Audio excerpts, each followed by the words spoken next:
The body was discovered at exactly 3:17 a.m. But the truth was that room 204, the Crescent Guest House, had been screaming long before anyone bothered to listen. For 3 nights, guests complained about strange sounds, soft cracking noises, like someone stretching their fingers too hard, or bones adjusting themselves inside skin. Some said the walls seemed closer every time they passed a door. Others claimed the air felt heavier there, as if the room was holding its breath. When the hotel staff finally forced the door open after a foul smell began seeping into the hallway, what they found inside shattered every rule of logic and anatomy. The body lay on the floor, but it was not simply lying. It was spread, pulled wider and taller than the room itself should have allowed. The arms reached wall to wall, fingers flattened and bent backward as if pressed there for hours. The legs were folded upward, knees forced toward the ceiling at a sharp angle, bones visibly pushing against skin. The spine curved unnaturally, stretched like rubber pulled too far, and the neck was elongated, tilting the head upward, so the eyes stared endlessly at the ceiling corner, wide open, glassy, and frozen in absolute terror. The door was locked from the inside. No windows, no vents, no cracks, no hidden panels, no way in, no way out. Detective Armin Khan arrived just before sunrise, and the moment he stepped inside the room, his chest tightened, not with fear but with pressure, as though the space itself was compressing him. The body was identified as Samir Iqbal, a man who had checked in alone 4 days earlier. No visitors, no disturbances reported, only complaints about noise and smell. The forensic team confirmed something impossible.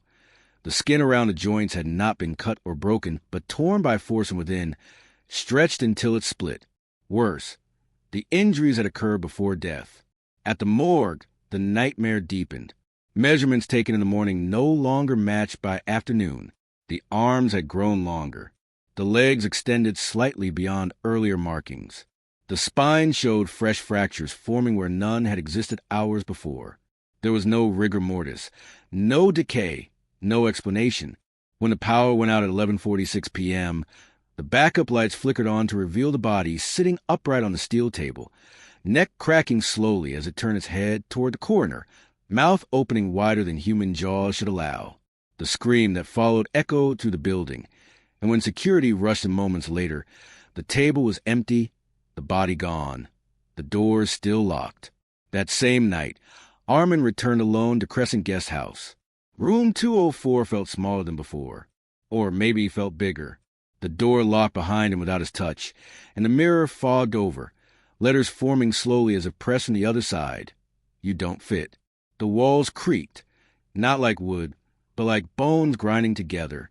Later, Samir's diary would be found hidden beneath the bed, its final pages frantic and uneven, describing how the room breathed at night, how stretching sounds echoed in the dark, how his arms ached as if pulled while he slept, how the door stopped opening, how the room began reshaping, and because he no longer belonged to its dimensions. As Armin stood there, a sound like skin sliding over bone filled the air, and from the corner of the room, a shadow unfolded, tall, thin, wrong, its limbs dragging across the floor, joints bending backward, neck extending vertebra by vertebra until its head tilted sideways, wearing Samir's face stretched into a broken smile. It whispered that the room did not kill, it corrected, that bodies which did not fit were reshaped until they did. The truth emerged later in fragments. The guest house had been built over a collapsed underground shelter decades ago, where dozens were trapped during construction, crushed together without space to move, limbs twisted, bones breaking, dying slowly in darkness, and the room remembered their suffering. It learned from it. As the walls pressed inward, Armin felt pain explode through his limbs. Fingers lengthening, skin tightening, bones cracking as his shadow stretched thin and tall across the wall. He slammed into the door again and again, but the lock tightened further, and the creature leaned close, whispering that he was already becoming part of the room. At dawn, silence returned. When police forced the door open, they found 2 bodies merged unnaturally into the walls, elongated beyond recognition. Faces frozen in terror, the door still locked from the inside. Room 204 was sealed forever, yet guests still say the walls move at night, that the space feels smaller with every passing year, that something inside is still stretching, waiting, because some rooms are not meant to be entered, and some doors are locked not to keep people out, but to keep what learned to stretch from ever escaping.